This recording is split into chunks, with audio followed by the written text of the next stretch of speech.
Ce matin, le titre de mon message est « Être serviteur de Dieu ».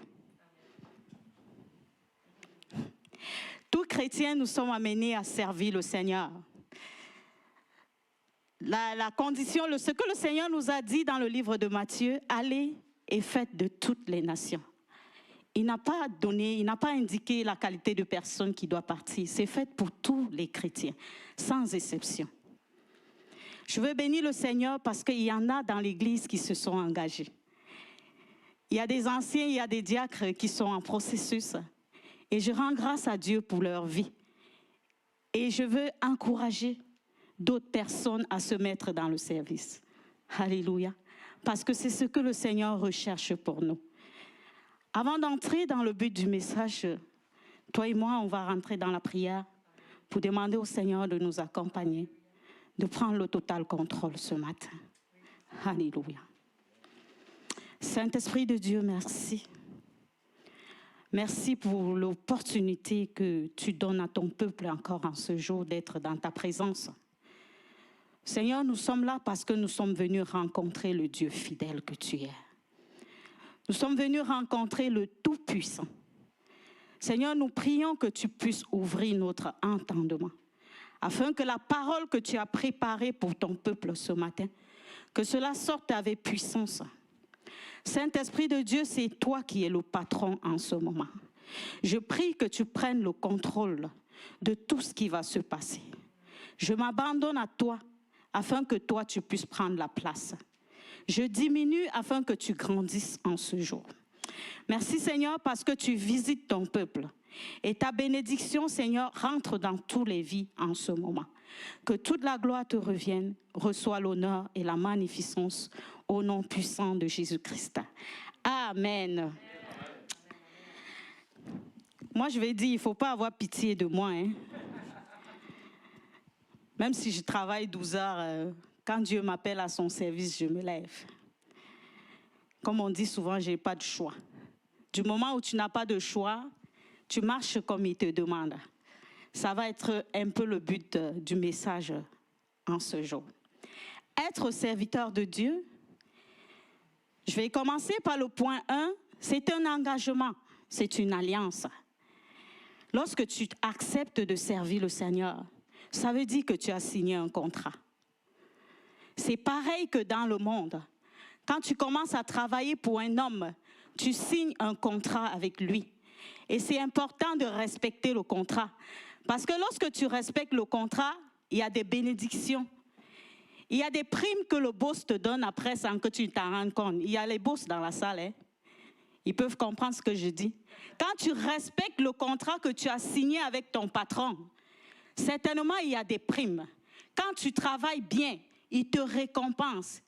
Il y a aussi que lorsque tu ne respectes pas le contrat, il y a des inconvénients qui s'en suivent.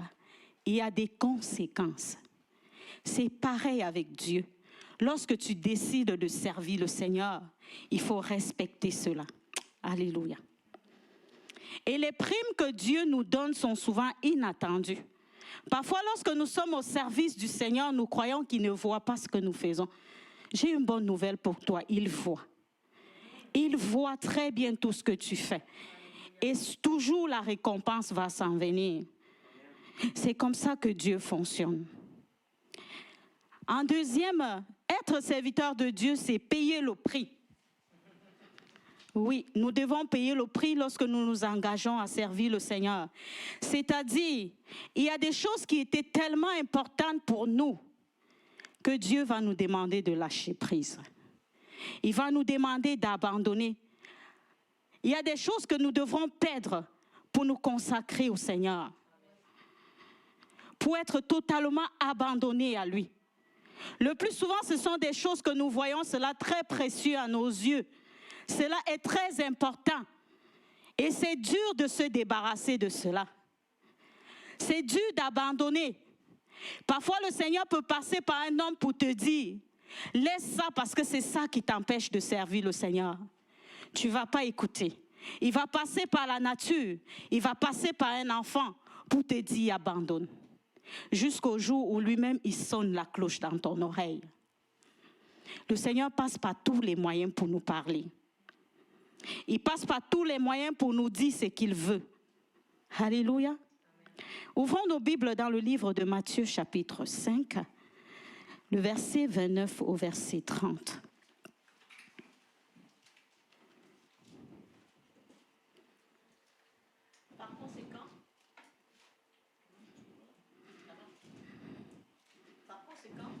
Si ton œil droit te fait tomber dans le péché, arrache-le et jette-le au loin. Car il vaut mieux pour toi perdre un de tes organes que de voir ton corps entier précipité en enfer. Est-ce que quelqu'un a compris ça? Il vaut mieux pour toi de perdre un œil. Il vaut mieux pour toi de perdre n'importe quoi. Parce que cette chose-là peut te faire passer à côté de ton miracle.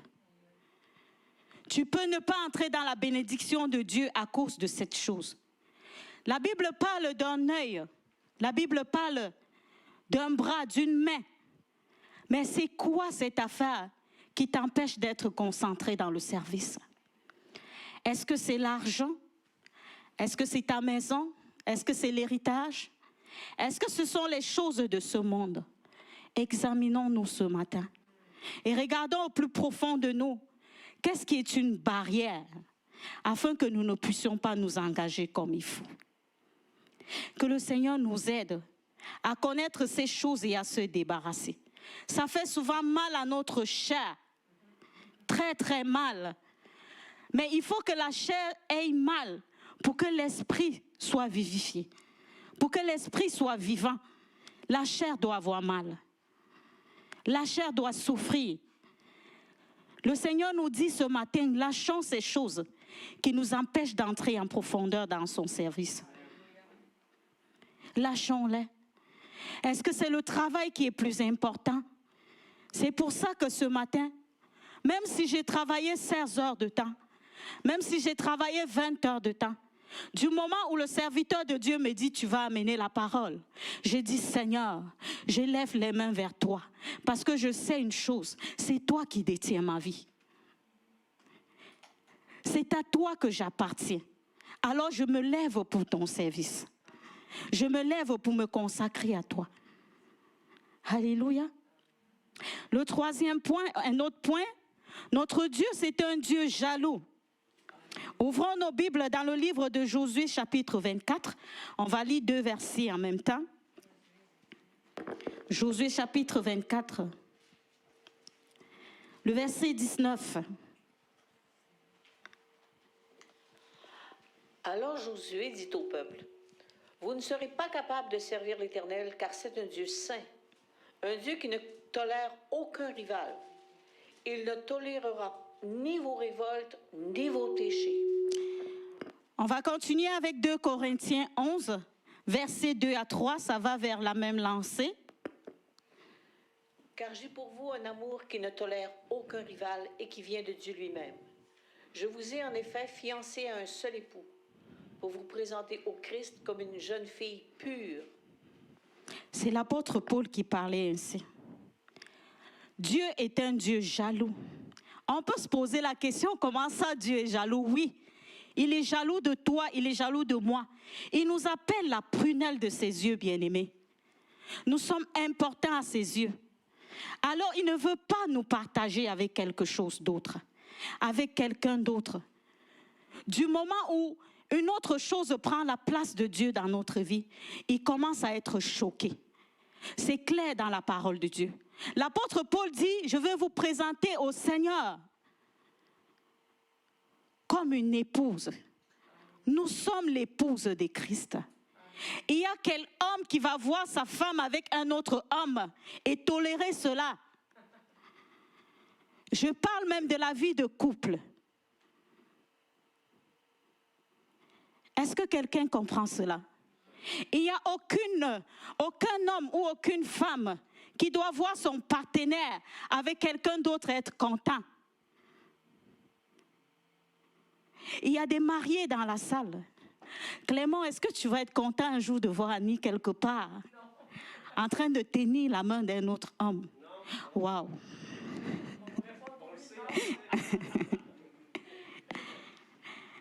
Je suis sûre qu'à l'instant, là, il va prendre le téléphone puis il va dire, Réja, hein, je viens de voir quelque chose. C'est pareil avec notre Dieu bien-aimé. Il ne veut pas que nous le partageons. Il ne veut pas qu'il y ait autre chose qui prenne la place. Mais généralement, ce qui arrive, c'est que nous mélangeons Dieu avec le monde. Et cela peut le choquer. Si ça fait mal lorsque ton conjoint ou ta conjointe te trompe, combien de fois le Seigneur Jésus-Christ? Toi et moi, nous sommes l'épouse de Jésus. À chaque fois que tu vas essayer de te détourner de ses voies, il ne va pas être content. Et ce qui est bien avec notre Dieu, c'est qu'il avertit toujours. Il te dit toujours, tu es sur la mauvaise voie. Reviens rapidement. Il ne te laisse pas sombrer dans cette voie-là. Alléluia.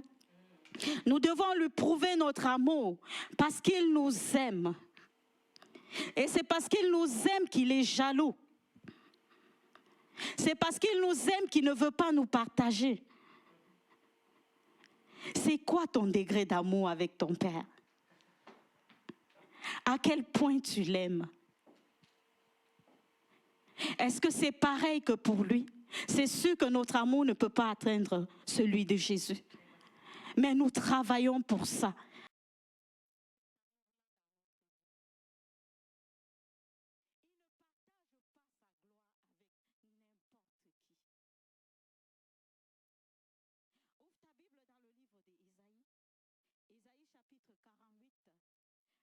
Ésaïe chapitre 48, verset 11 au verset 12. C'est par égard pour moi, j'appelle. C'est par égard pour moi, uniquement pour moi, que j'ai agi ainsi. Comment me laisserais-je déshonorer? Je ne donnerai pas ma gloire à quelqu'un d'autre. Écoute-moi, Jacob, Israël que j'appelle. Je suis toujours le même. Moi, je suis le premier et je suis aussi le dernier. Alléluia. Je ne donnerai pas ma gloire à n'importe qui. Le Seigneur Jésus partage sa gloire seulement avec ses enfants, avec toi et avec moi. Du moment où il va voir une autre chose dans ta vie, c'est sûr que cette gloire va s'en aller. Bien-aimé, est-ce que tu veux voir la gloire de Dieu dans ta vie? Alors ne partage pas le Seigneur Jésus. Ne laisse pas qu'une autre chose vienne prendre la place dans ta vie. C'est ce que nous devons faire en tant que serviteurs de Dieu, en tant que chrétiens. Garder cette place à lui seul, l'Éternel. Est-ce que ça va? Est-ce que vous m'aimez toujours? Ok. Parce qu'il faut que je me rassure. Un autre point, c'est de se désintéresser de notre propre personne pour être serviteur de Dieu. On doit se désintéresser de notre propre personne. Nous pouvons voir l'exemple sur Jésus-Christ. Il avait un seul désir, c'était que nous soyons sauvés. Sa propre vie ne l'intéressait pas. Il pouvait accepter aller jusqu'à la croix. Il est même allé jusqu'à la mort. Quel amour! Alléluia! Quel amour! Il s'est donné pour que toi et moi, nous ne vivons pas la souffrance. Il est un modèle, le Seigneur Jésus-Christ. L'apôtre Paul disait, je suis esclave de Jésus-Christ. On peut voir ça dans 1 Corinthiens 7, verset 22. 1 Corinthiens 7, verset 22. Cependant, pour éviter toute immoralité, il est préférable que chaque homme ait sa femme et que chaque femme ait son mari. 1 Corinthiens 7, verset 22. C'est pas ça. 22? Oui. C'est pas grave, je te pardonne.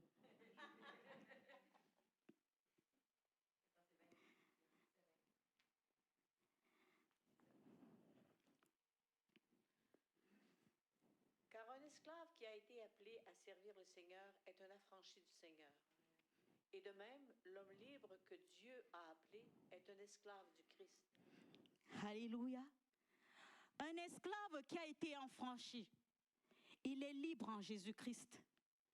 C'est-à-dire, toute personne qui était esclave dans le monde devient libre en Jésus-Christ et esclave de Jésus-Christ. Est-ce que je me fais comprendre?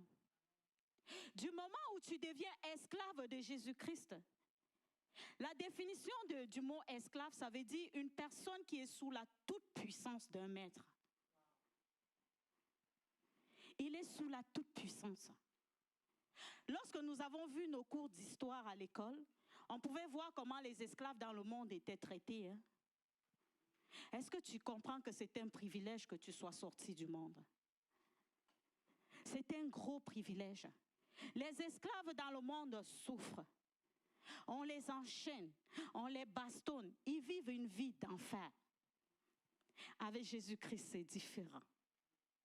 Du moment où tu deviens esclave de l'Éternel des armées, ce qui suit, c'est juste les fruits que tu amasses. Tu récoltes des fruits. Un esclave de Jésus-Christ, c'est une personne qui a décidé de ne plus prendre le contrôle sur rien. L'apôtre Paul, vous pouvez voir que lorsqu'il a commencé à servir le Seigneur, il n'avait plus le contrôle sur rien. Tout ce qu'il faisait, c'était conduit par le Saint-Esprit. Il laissait Dieu agir. Il y a des moments que nous voulons prendre le contrôle. Hein. Toutes les fois que j'ai essayé de prendre le contrôle, je me suis butée devant, puis je suis rentrée en arrière, faire ça comme il faut. Car c'est ça qu'il fallait faire. L'apôtre Paul laissait Dieu agir. À chaque circonstance, nous pouvons voir qu'il élevait toujours sa voix pour implorer le Saint-Esprit. Pour demander au Saint-Esprit de le guider dans toute son histoire. Est-ce que tu laisses Dieu prendre le contrôle dans ta vie, dans tes affaires, dans ton travail, dans tout ce que tu fais? Si tu ne le faisais pas ce matin, prends la décision d'abandonner tout au pied de la croix et de laisser le Seigneur Jésus intervenir. Laissons le Seigneur prendre contrôle de toutes choses dans notre vie. Alléluia. Alléluia. Parce que tu ne seras jamais déçu lorsque tu vas faire cela. Il y a la différence entre un esclave de Dieu et un esclave dans le monde. Avec Dieu, ce que nous avons en retour, c'est des bénédictions et des fruits que nous amassons. Et ces fruits sont écrits dans le livre de vie. À chaque fois que tu rends service à l'Éternel, laisse-moi te dire, il y a une page ouverte avec ton nom. Il écrit: ce matin, Mimi a fait telle chose. Ce matin, Catherine a fait telle chose. Ce matin, tel a fait telle chose. Et pendant qu'il remplit le livre de vie, c'est des couronnes qui s'amassent. C'est des couronnes qui se multiplient. C'est un privilège d'être esclave de Jésus-Christ. C'est encore mieux, plus mieux même que d'être esclave de ce monde. Se désintéresser de sa personne, c'est aussi se sacrifier pour les autres. Ça, c'est dur, par exemple. Se sacrifier pour ton frère, se sacrifier pour ta sœur.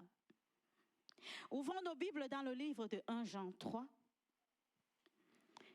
le verset 16.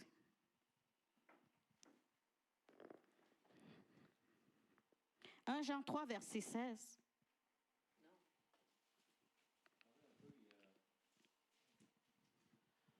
Voici comment nous savons ce que c'est que d'aimer. Jésus-Christ a donné sa vie pour nous. Nous devons nous aussi donner notre vie pour nos frères. Alléluia. Ça, c'est du vrai amour. Jésus-Christ a donné sa vie pour nous. J'ai aimé la première partie de ce message. Le Seigneur nous fait prendre conscience de ce qu'il a fait, afin que nous soyons capables de le faire en retour. Nous devons donner notre vie pour nos frères et sœurs. Je parle beaucoup plus aux diacres, aux anciens qui ont pris l'engagement de servir le Seigneur. Comment tu vois le problème de ton frère, de ta sœur bien-aimée? Est-ce que tu peux arriver au point d'abandonner tes propres soucis pour t'occuper des soucis des autres. C'est tellement difficile que tu souffres dans ta propre chair. Mais lorsque quelqu'un vient te poser sa situation, tu oublies que tu avais des problèmes et tu te jettes dans la prière pour cette personne. Que le Seigneur nous aide à comprendre cette parole et que nous le faisons exactement comme il le dit. Dieu veut que nous portons le fardeau des uns des autres au devant de lui. Il cherche des intercesseurs pour l'Église, pour ton frère, pour ta soeur, pour ta famille. Il veut que tu te lèves et que tu pries afin qu'il puisse agir. Alléluia. Que tu élèves ta voix pour quelqu'un qui souffre. C'est parce que toi et moi, nous avons prié pour l'amie à Isabelle qu'elle a donné sa vie au Seigneur. C'est parce que les voix se sont élevées. La sœur a abandonné sa propre vie. Elle a dit, je vais lutter pour que cette personne soit sauvée. Et elle est arrivée à son objectif. Alléluia. Elle a atteint l'objectif. La Bible dit qu'il y a de la joie au ciel lorsqu'un pécheur se repent. Le cœur de Dieu est dans la joie. Il est content lorsque nous faisons ces choses. Est-ce que quelqu'un comprend cela? Merci Saint-Esprit.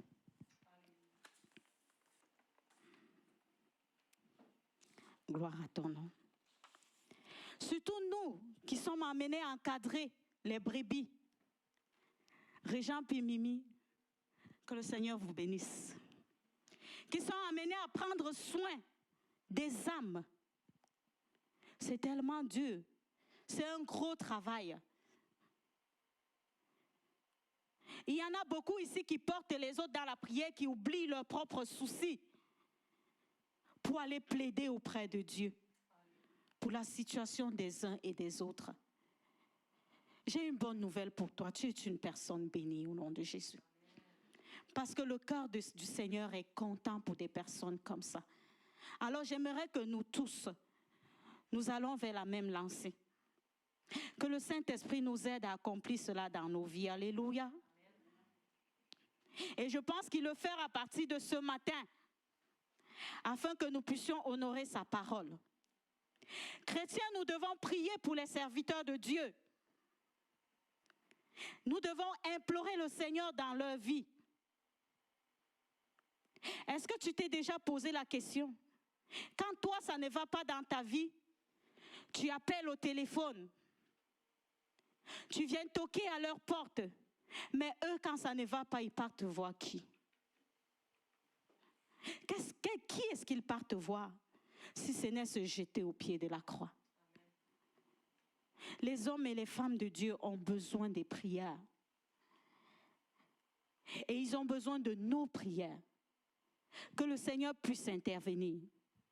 Nous allons voir ça dans le livre des Hébreux.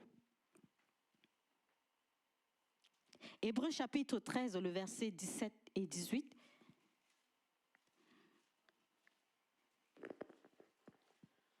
Obéissez à vos conducteurs et soumettez-vous à eux, car ils veillent constamment sur vous, en sachant qu'ils devront un jour rendre compte à Dieu de leur service. Qu'ils puissent ainsi s'acquitter de leurs tâches avec joie, et non pas en gémissant, ce qui vous serait d'aucun avantage. On va continuer avec 1 Thessaloniciens, chapitre 5, verset 25. Continuez à prier pour nous, car nous sommes convaincus d'avoir une bonne conscience, puisque nous sommes résolus à bien nous conduire en toute occasion. Les hommes de Dieu veulent bien se conduire. Ils veulent bien se conduire. La Bible dit, obéissez-les. Parce qu'ils vont rendre compte de leur service. Est-ce que vous savez comment ça fait mal lorsqu'un homme de Dieu ou une femme de Dieu donne des conseils à un chrétien et qui ne mettent pas en pratique? Ça fait tellement mal. Parce qu'il s'est dit, je suis en train de perdre mon temps. Le Seigneur les a mandatés pour ça. Le Seigneur les a choisis pour ça. Pour nous accompagner dans la marche. C'est pour ça que nous devons prier pour eux. Il y a des serviteurs de Dieu que Dieu a choisis dans cette église qui ont commencé le ministère. Ils ont besoin de nos prières, bien-aimés. Pendant que tu pries, appelle leur nom pour que Dieu puisse les soutenir et les fortifier dans le service, qu'ils avancent dans ce que le Seigneur leur demande de faire. Nous pensons souvent qu'ils n'ont pas besoin de prière, c'est faux. Ils en ont besoin. Ils vivent aussi des moments compliqués. Une seule parole que tu vas élever au Seigneur pour eux autres, sa main puissante va agir et il va se glorifier. Alléluia. Il y a des épreuves les plus dures dans la vie d'un serviteur de Dieu. Quand je parle de serviteur de Dieu, c'est toi, c'est moi, c'est tout chrétien. Si tu n'es pas encore engagé, il faut que tu te lèves et que tu t'engages. Parce que c'est ce que le Seigneur attend de toi. Le même jour où tu prends l'engagement de servir le Seigneur, c'est le même jour que les abeilles se réveillent dans le monde des ténèbres. C'est le même jour que l'ennemi et ses agents commencent à s'agiter. Pas pour deux choses, parce qu'ils ont un seul objectif, que tu lâches prise et que tu abandonnes le projet. Est-ce que c'est ce que nous allons faire? La réponse est non. Nous allons foncer vers l'objectif. Et il y a quelqu'un qui va nous aider à atteindre. C'est le Tout-Puissant. C'est l'Éternel des armées.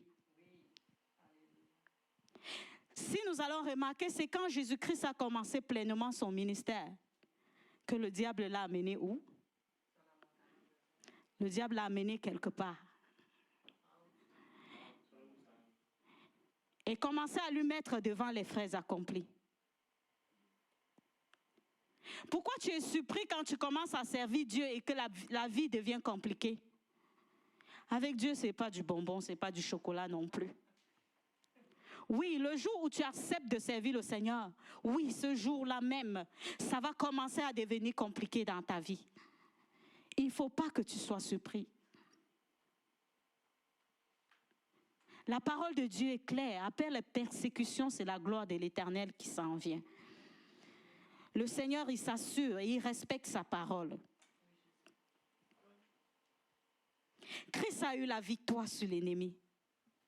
Pourquoi? Parce qu'il était constamment en jeûne et en prière. En tant que serviteur de Dieu, ne lâchons pas la prière. Tenons ferme dans la prière, parce que c'est là que le Seigneur se glorifie. Quand Joseph a été choisi par ses frères, quand Joseph a été choisi, ce sont ses propres frères qui ont formé des complots contre lui.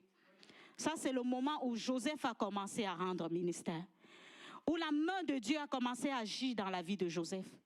Ses propres frères se sont levés contre lui et commencé à le persécuter. Ce n'est pas pour deux choses, c'est tout simplement à cause de la jalousie et de la méchanceté qui les animait.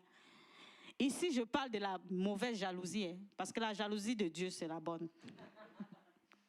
Je parle de la mauvaise jalousie. Cette jalousie qui atterrit dans les cœurs juste pour faire du mal. C'était juste la méchanceté qui animait les frères de Joseph. Joseph ne leur avait rien fait. Savez-vous comment ça fait mal lorsque c'est un frère, une sœur, ton père, ta mère, ton enfant te fait du mal?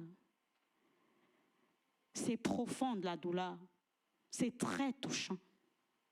Quand tu traverses ces choses par une personne qui est proche de toi, c'est très touchant. Mais le Seigneur dit ce matin qu'il est avec nous et il ne va pas nous abandonner. Ce n'est pas normal que tu aies accouché un enfant de tes propres entrailles, puis que c'est cet enfant qui se lève pour commencer à être contre toi, pour commencer à te combattre. Il y a quelque chose qui ne va pas. Il y a quelque chose qui se passe. Ce n'est pas normal que ta propre maman qui t'a mis au monde, c'est elle qui te combat. C'est elle qui se lève pour te persécuter. Il y a un problème. Vous savez pourquoi Satan fait ça? Parce qu'il sait que quand il va choisir ce genre de personne, ton cœur va être plein d'humiliation. Il sait que ça va faire mal à ce niveau. Parce qu'il a choisi quelqu'un qui n'est pas supposé le faire pour le faire. Et si nous ne sommes pas solides dans la foi, le plus souvent, il y a un refroidissement. Parce qu'on se pose la question, comment ça se fait? Que c'est nos propres personnes. C'est récurrent aussi. Entre le mari et la femme, il y a l'un qui combat l'autre. Surtout quand l'un a donné sa vie au Seigneur et l'autre n'a pas donné. Aïe, aïe, aïe, c'est compliqué. Il y a des femmes qui sont allées à l'église et sont rentrées, le père a fermé la porte. Tu n'entres pas. Parce qu'elle était à l'église. La persécution brute.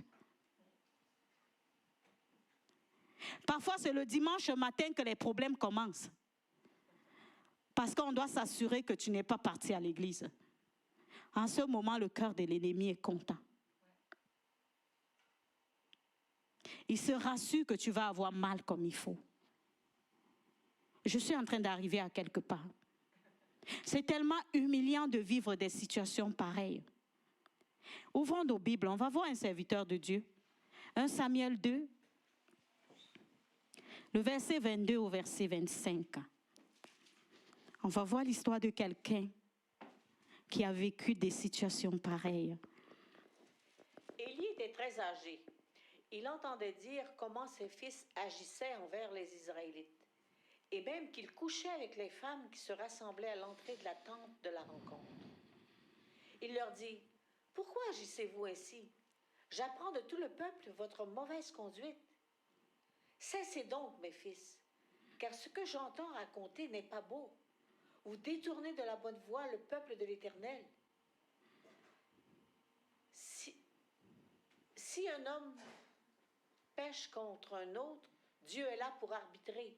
Et si quelqu'un pêche contre l'Éternel lui-même, qui interviendra en sa faveur? Mais les fils ne tinrent aucun compte de l'avertissement de leur père, car l'Éternel voulait les faire mourir. » Ça fait mal. Ça fait tellement mal. Est-ce que nous pouvons comprendre combien de fois ça pouvait être humiliant pour Élie?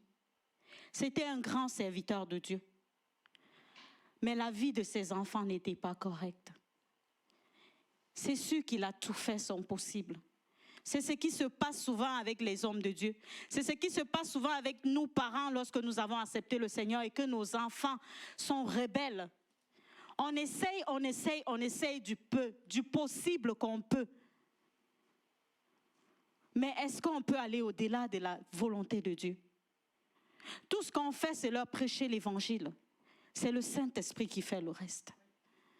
On les présente la parole et le Saint-Esprit fait son travail. Parfois, on va accuser, l'homme de Dieu ne fait pas son travail comme il faut. Il ne suit pas ses enfants comme il faut. Ben non.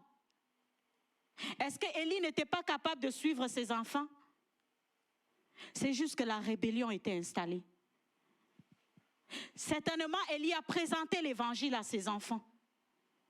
Il a prêché Jésus à ses enfants.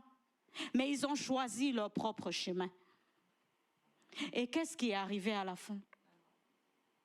C'est la mort. Bien-aimés, je ne pense pas que nous voulons voir nos familles ou nos enfants comme ça, finis de cette manière. Non. Nous devons pleurer à Dieu pour nos familles. Nous allons voir, il y a des enfants de pasteurs parmi eux, ou bien des chrétiens, qui sont des voleurs, qui sont des drogués, qui sont des agresseurs. Et à ce moment, le monde des ténèbres commence à se moquer d'eux, en posant la question, où est le Dieu que celui-là prie? Où est le Dieu qui l'appelle tous les jours? Regardez ce que son enfant fait. Et ça devient un sujet de paroles méchantes, un sujet de paroles de diffamation, un sujet de paroles de médisance. Pourtant, les parents ont fait ce qu'ils pouvaient pour que ça n'arrive pas. Ça fait encore plus mal quand tu pries en tant que serviteur de Dieu pour l'enfant d'une autre personne et cet enfant est délivré, mais ton propre enfant, il n'y a pas de résultat positif. Ça fait encore plus mal. Des fois, nous ne pouvons pas comprendre le pourquoi de Dieu. Alors nous nous posons la question, Seigneur, pourquoi je prie? Les autres sont guéris. Pourquoi je prie? Il y a la solution. Et quand cela arrive à mon tour, je lève ma voix, il n'y a pas de changement. Nous posons cette question à Dieu. Ce sont des épreuves que les chrétiens ou alors les serviteurs de Dieu traversent dans leur vie. Des fois, c'est au plus profond d'eux. Ils n'ont même pas la force d'ouvrir la bouche pour en parler. Parce que ça fait mal. À un moment donné, ça fait même honte de se voir dans des situations pareilles. Est-ce que quelqu'un comprend cela? Il y en a des pasteurs, des chrétiens qui sont mariés. Il n'y a pas d'enfants depuis des années. La stérilité a pris le contrôle. Mais ce même chrétien ou alors ce même serviteur de Dieu prie pour les femmes et elle tombe enceinte. Mais ta propre femme à la maison ne tombe pas enceinte. Encore tu vas demander à Dieu, Seigneur, pourquoi? Certainement, Élie priait pour des gens et des gens étaient délivrés. Mais ses enfants n'ont pas pu avoir la délivrance. Ils sont morts allés en enfer. Élie n'a rien pu faire. Ce n'est pas parce qu'il n'a pas essayé. Il a essayé. Mais il n'a pas pu réussir.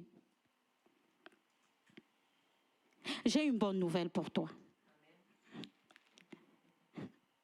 Je finis toujours par des bonnes nouvelles. Nous pouvons voir l'histoire de Job qui a perdu tous ses enfants, qui a perdu tous ses biens. L'ennemi savait que quand je vais arriver là-bas, il ne va pas résister. Job avait tout perdu. Mais il y a une parole qu'il avait dit. Job chapitre 19, verset 25. Job 19, verset 25. Mais je sais, moi, que mon défenseur est vivant. Il se lèvera sur la terre pour prononcer le jugement. Alléluia. Je sais une chose. Il y a une version qui dit « Mon Rédempteur est vivant. Il se lèvera le dernier et il agira en ma faveur. Je sais que mon Rédempteur est vivant. » Job n'avait pas lâché prise. Toi et moi ne lâchons pas prise ce matin. Continuons à espérer en l'Éternel.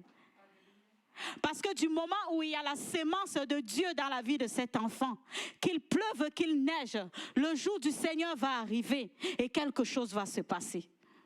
Ne désespère pas. Accroche-toi davantage au lieu d'abandonner. Amen. Ah, ton amen est froid ce matin. Est-ce que tu as compris que dès que tu vas t'accrocher, le Seigneur va changer la situation? Donne-moi un amen qui mérite cette parole. Alléluia. Le Seigneur va changer la situation. Parce que tu te seras accroché à lui. Alléluia. J'ai parlé au début du contrat avec le Seigneur. Lorsqu'on accepte de servir Dieu, il y a des avantages quand tu fais ça bien. Il y a aussi des inconvénients quand tu fais mal. C'est Régent qui m'a contaminé avec ça. Il parle bien, après il parle mal. Non, c'est pas vrai. Je parlerai plus ici le fait de servir Dieu avec légèreté, sans vraiment se mettre à fond. Il y a une parole concernant cela qui fait mal. C'est-à-dire faire pour faire. La Bible est claire là-dessus. Ouvre ta Bible dans le livre de Jérémie, verset 10, la partie A. On va lire juste cette partie-là. Jérémie 48, verset 10. La partie A. Maudit celui qui fait l'œuvre de l'Éternel sans y mettre son cœur. Maudit soit qui refuse le sang à son épée. C'est juste la partie A que je voulais. Maudit celui qui fait l'œuvre de l'Éternel sans y mettre son cœur. Diacre ancien, vous avez accepté, mettons-nous au travail. Régent nous a fait signer les engagements. On a mis nos signatures, mais quand j'ai lu cette parole, j'ai dit waouh. Waouh, waouh. Maudit. La malédiction divine, est-ce que vous pensez que c'est pareil que la malédiction du monde? C'est plus fort, hein? C'est plus fort quand c'est Dieu qui maudit. Juste à cause de ça, j'ai peur. Au point que je ne peux pas m'amuser. Quand j'ai lu cette parole, c'est venu au plus profond de mon cœur, puis ça m'a touché. J'ai dit, Seigneur, oui, il ne suffit pas de prendre l'engagement, mais il faut respecter. Amen. Il faut prendre soin de ce qu'on a décidé de faire. Ce n'est pas pour te décourager de servir le Seigneur ce matin. Hein. Fais-le parce qu'il n'y a pas de fardeau. Ça se passe très bien. Jusqu'à présent, il n'y a personne qui s'est plaint. On avance tranquillement. Amen. Et le Seigneur nous fortifie. C'est sûr que pour servir Dieu, il faut respecter certains principes. Dieu va nous aider à arriver jusqu'au bout. Afin que la malédiction divine ne soit pas notre partage, mais que ce soit plutôt la bénédiction. Parce que le plus souvent, Dieu se fâche pour cette histoire jusqu'à prendre des vies. Oui. Quand tu ne fais pas bien l'œuvre de Dieu et que le Seigneur t'avertit plusieurs fois, oui, ça peut arriver jusqu'à là. Je connais l'histoire d'un pasteur. Il servait le Seigneur. Il aimait tellement sa femme. Et on a remarqué un moment que sa femme prenait la place, la première place avant Dieu. C'était un serviteur de Dieu. Quand il prêchait, les âmes étaient bénies. Mais sa femme était plus importante. Le Seigneur lui a parlé, averti plusieurs fois. Faire attention. Parce que je me rends compte que ce n'est pas moi qui ai pris la première place dans ton cœur. Ta femme est placée en premier. Dieu lui a dit, je te l'ai donné en tant que femme. C'est moi qui te l'ai donné. Faire attention à ce que tu es en train de faire. Je me rends compte que tu négliges mon œuvre. Il était négligent. Le Seigneur demande aux serviteurs de Dieu de prendre soin de leur famille. C'est écrit dans la parole. Mais il n'a pas dit, mettez-moi à côté puis prenez soin de vos familles. C'est lui d'abord. C'est pour ça qu'il est jaloux. Du moment où il voit que ce n'est pas d'abord lui, ça ne va pas bien dans son cœur. Le Seigneur a enlevé sa femme. Oui, elle est décédée. Elle est décédée de manière tragique, on n'a rien compris. Dieu l'avait averti. Ce que j'aime sur le Seigneur, c'est qu'il ne fait jamais quelque chose sans avertir, sans te dire au préalable. Lorsque Dieu a enlevé sa femme, après avoir fait son deuil, il s'est mis au service comme il fallait. Il a commencé à faire ce que Dieu lui demandait. Jusqu'au jour où Dieu décide le contraire. Et il sert le Seigneur. Est-ce que tu veux que Dieu t'enlève ce qui prend la place avant que tu commences à être vrai? La réponse c'est non. Il ne faut pas. Il ne faut pas arriver jusqu'à là. Il dit, si quelqu'un veut venir à moi, il faut qu'il soit capable de se débarrasser de ses sœurs, de ses frères, de tout matériel, de tout ce qui est important et qu'il suive le Seigneur Jésus. Il faut qu'il soit capable d'abandonner ces choses. Je sais que c'est dur.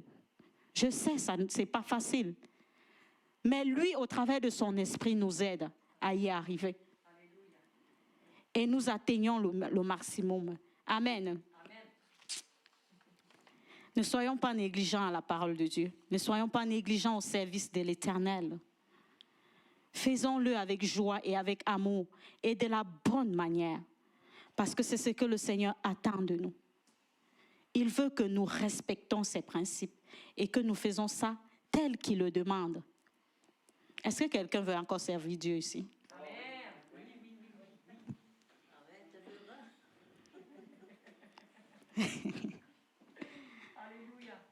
Oui. C'est pas parce que cela se dit, c'est la Bible, hein? Je n'ai pas inventé. C'est dans la parole de Dieu. Mais ce que Dieu veut, c'est que tu le mettes en première place. Avant ton travail, c'est d'abord lui. Avant tes enfants, c'est d'abord lui. Avant ta famille, c'est d'abord lui. Une fois que tu auras fait ça, le tour est joué. Il va s'occuper du reste. Le moment que tu sers le Seigneur de cette manière, tu oublies tes propres soucis, tu oublies tes propres enfants, tu sers le Seigneur. Ce que lui fait, il prend la liste de tes problèmes, il installe ça sur une feuille, il place au devant de sa face et toi tu commences à voir les solutions doucement. Amen. Ça arrive tranquillement. Il résout un à un.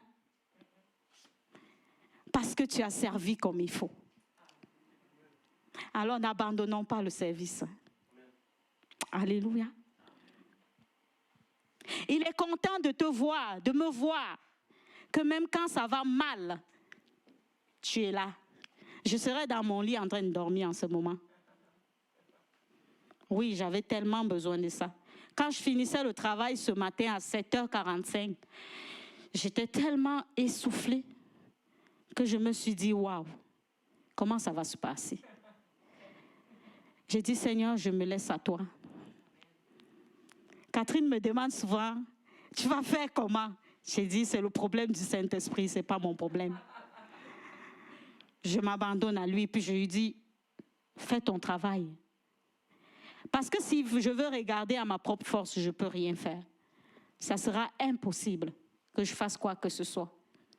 Ce n'est pas par moi-même que je le fais. C'est parce que j'ai dit, je vais servir le Seigneur et je mets mes efforts pour le faire. Je fais tout pour le faire. On a eu 2 dimanches ici où après le culte, il y a eu des réunions. Il fallait que je rentre à la maison, puis que je revienne à la réunion, puis que je retourne au travail après. Oui, je venais toujours. Et Réja, il faisait semblant d'avoir pitié de moi. Mais dimanche prochain, il va encore me demander. Il fait exprès, hein? Que le Seigneur te bénisse parce que c'est du bien que tu me fais. Amen. Donc, il résout tes soucis, il résout tes problèmes tranquillement pendant que tu le sers. Il n'abandonne jamais ses enfants. Il y a des couronnes dans le ciel pour ceux qui restent dans le service. Avec délicatesse, avec persévérance, avec bonne volonté. Alors, je vais encourager quelqu'un ce matin à quitter de membre participant à membre actif. Amen. Change de position. Si tu étais juste membre participant à l'église, pars de là et va à membre actif. Amen. On veut des actions dans le ministère. Alléluia. On veut des disciples qui se lèvent pour servir le Seigneur. En esprit et en vérité. Change de position. Alléluia. Ce matin, j'étais contente de voir les chantres. Est-ce que vous pouvez acclamer le Seigneur pour eux?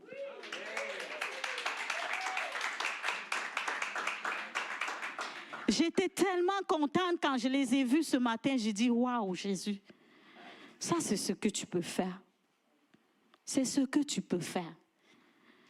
J'entendais des voix, c'était comme des voix angéliques. Surtout que nous, dans la salle, on ne peut pas chanter. Hein. C'est juste les chants qu'on écoutait. Ça résonnait au profond de mon cœur. C'est ça, servir le Seigneur. Que le Seigneur vous bénisse abondamment. Et qu'il se souvienne de vous. C'est un gros service que vous faites. Nous devons imiter leur exemple. Alléluia.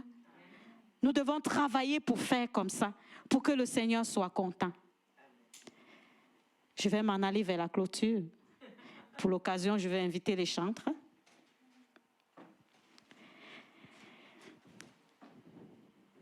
Ce matin, Dieu veut voir ton dévouement. Dieu veut voir ta persévérance. Dieu veut voir ton envie de te lever et de le servir. Il veut te voir en action. Il veut te voir te lever et prendre les choses en main. Que tu ne restes plus en arrière. Est-ce que tu as quelque chose que tu fais dans la maison de Dieu?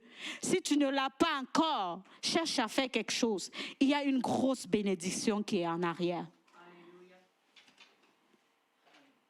Alléluia. Le Seigneur se rassure que ça va bien.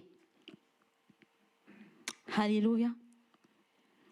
Avant de prier ce matin, on va lire un dernier verset. N'importe qui dans la salle peut le lire. Psaume chapitre 37, verset 4. 37, verset 4. Je veux que tu retournes à la maison avec ce verset dans ton cœur.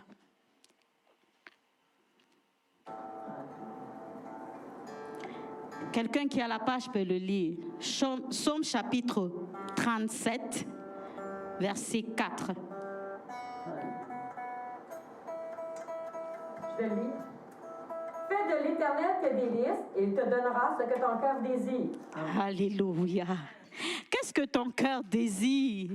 Fais de l'Éternel tes délices. Est-ce que tu peux acclamer le Seigneur ce matin? Alléluia. Il te donnera quoi? Ce que ton cœur désire. Amen. Tu veux quoi? Fais de lui tes délices. Il va te donner.